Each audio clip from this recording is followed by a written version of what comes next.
Hello everyone, I'm Saket Bajpayee, Director of Prayas Physics Classes, Dehradun.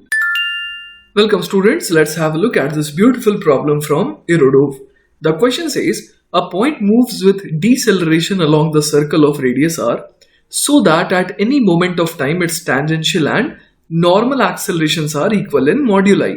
At the initial moment t equal to 0, the velocity of the point equals v0. Find, and there are two parts. First part is the velocity of the point as a function of time and as a function of the distance covered s, and the second part is the total acceleration of the point as a function of velocity and the distance covered.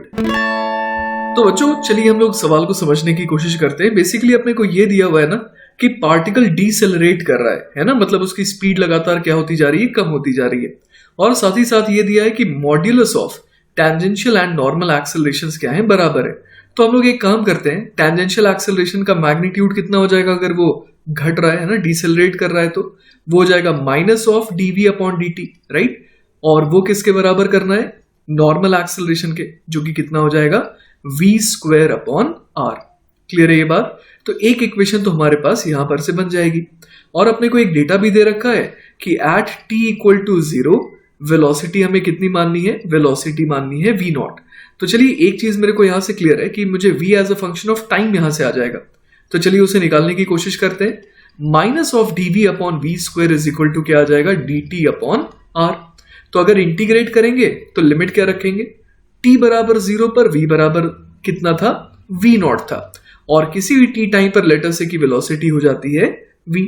तो अगर इसे integrate करेंगे तो क्या आएगा, ये आ जाएगा 1 upon v, है ना। और इसमें लिमिट हम लोग कहां से कहां तक पुट करेंगे, v0 से v तक।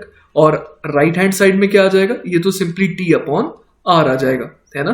तो एक बार लेफ्ट हैंड साइड को देख लेते हैं, ये क्या बन जा रहा है, ये बन जाएगा 1 upon v minus 1 upon v0 is equal to t upon r। Clear है। तो यहां से देखिए अपने पास 1 अपॉन v की वैल्यू कितनी आ जा रही है, 1 upon v0 plus t upon r। तो ये देखिए हमने क्या निकाल लिया, हमने v निकाल लिया, स्पीड निकाल लिया basically as a function of time. तो देखिए बच्चों सवाल के पहले पार्ट को हम लोगों ने सॉल्व किया है ना। पहले पार्ट में क्या क्या चीजें पूछी गई थी, velocity of the point as a function of time और velocity of point as a function of distance. तो हम लोगों ने टाइम वाला तो सॉल्व कर लिया। अब निकालते हैं velocity of the point as a function of distance covered. तो उसके लिए देखिए मेरे को क्या क्लिक कर रहा है यहाँ पर कि हम लोगों ने यहाँ पर क्या देखा, minus of dv by dt बराबर v स्क्वायर अपॉन r, है ना। तो ये जो माइनस dv बाई dt है, इसको मैं और क्या लिख सकता हूं, इसको मैं लिख सकता हूं minus v dv by ds is equal to v square upon r, है ना। क्योंकि एक्सेलरेशन जो है टेंजेंशियल एक्सेलरेशन, उसका एक और फॉर्मूला भी तो होता है ना, v dv अपॉन ds।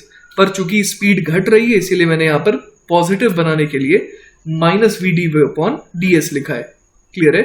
तो यहां से देखिए अपने पास क्या आ जाएगा, एक v यहां से कैंसिल आउट हो जाएगा, तो यहां पर आ जाएगा dv upon v is equal to क्या आ जाएगा, minus of ds upon r। अब इसे कर देते हैं इंटीग्रेट। जब डिस्टेंस 0 कवर हुआ था उस समय वेलोसिटी थी v0, और जब लेटर से की डिस्टेंस कवर हुआ s तो बोल देते कि वेलोसिटी लेटर से हो गई v। तो अब इसे कर देते हैं इंटीग्रेट। तो इंटीग्रेट करने पर क्या आ जाएगा, यहां पर इंटीग्रेट करने पर ये बन जाएगा ln of v upon v0, जिसकी वैल्यू कितनी आ जाएगी, minus of s upon r के बराबर। तो यहां से देखिए क्या आ जाएगा, v upon v0 is equal to minus of e की power minus of s upon r। तो यहां से देखिए अपने पास क्या आ जाएगा, यहां से अपने पास v बराबर आ जाएगा v0 e to the power minus s upon r। Clear है। तो ये हो गया हमारे पहले पार्ट के सेकंड पार्ट का जवाब। अब चलिए बच्चों हम लोग निकालने की कोशिश करते हैं सवाल का सेकंड पार्ट, जिसमें क्या पूछा गया था, total acceleration of the point as a function of velocity and the distance covered. तो बच्चों मेरे को ये आइडिया आ रहा है कि यहां पर अपने को function of velocity and distance दोनों बोला है, तो मेरे पास already v as a function of distance है ना। तो अगर मैं एक्सेलरेशन, टोटल एक्सेलरेशन या तो वेलोसिटी के टर्म्स में निकाल लूं या फिर डिस्टेंस के टर्म्स में निकाल लूं, किसी भी एक टर्म में निकाल लूंगा तो बड़े आराम से उसको मैं कन्वर्ट कर दूंगा किसमें, दूसरे के टर्म में। ठीक है। तो बच्चों मैं ट्राई करता हूं पहले तो टोटल एक्सेलरेशन निकालने का इन टर्म्स ऑफ वेलोसिटी। ठीक है। तो मुझे एक चीज पता है कि टोटल एक्सेलरेशन है ना w बराबर क्या हो जाएगा, under the root of w tau का स्क्वायर प्लस w n का स्क्वायर, मतलब टेंजेंशियल एक्सेलरेशन का स्क्वायर प्लस नॉर्मल एक्सेलरेशन का स्क्वायर, राइट। तो यहां पर अब देखिए, अगर मैं टेंजेंशियल एक्सेलरेशन की बात करूं तो वो कितना होता है, वो हो जाएगा dv अपॉन dt, है ना, इस पे नेगेटिव साइन लगा देते हैं, इसका स्क्वायर, क्लियर है ये बात, प्लस wn वो कितना होता है, वो होता है v स्क्वायर अपॉन r, इसका भी अपने को करना है स्क्वायर, क्लियर है।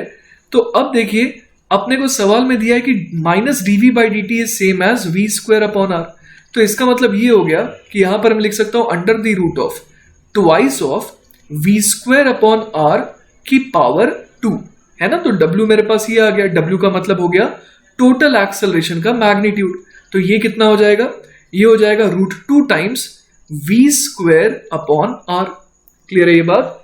तो आप देख सकते हैं कि मेरे पास टोटल एक्सेलरेशन जो है ना, जो कि w है, वो कितना आ गया, वो आ गया √2 times v square upon r, है ना। तो मैंने टोटल एक्सेलरेशन निकाल तो लिया, पर किसके टर्म्स में निकाला, as a function of velocity, या फिर आप स्पीड कह लीजिए। अब मुझे total acceleration as a function of distance भी चाहिए, तो हमारे को याद है कि v और s में क्या रिलेशन था, v बराबर था v naught e to the power minus s upon r, तो उसका इस्तेमाल हम लोग यहां पर करेंगे। v बराबर था v naught e to the power minus s upon r, तो इस v को यहां पर अगर मैं पुट कर दूं तो क्या आ जाएगा मेरे पास, आप देख सकते हैं कि मेरे पास आ जाएगा w is equal to √2 upon r times, यहां पर आ जाएगा v नॉट का स्क्वायर और e to the power minus 2s upon r, है ना। तो आप जैसा कि देख पा रहे हैं यहां पर मेरे पास total acceleration as a function of speed भी आ गया और total acceleration as a function of distance travelled भी आ गया। तो इस तरीके से बच्चों हम लोगों ने इस सवाल के सारे पार्ट को निपटा डाला है। इन केस अगर आपको फिर भी कोई डाउट रह गया हो तो feel free to contact me, I will be very happy to help you.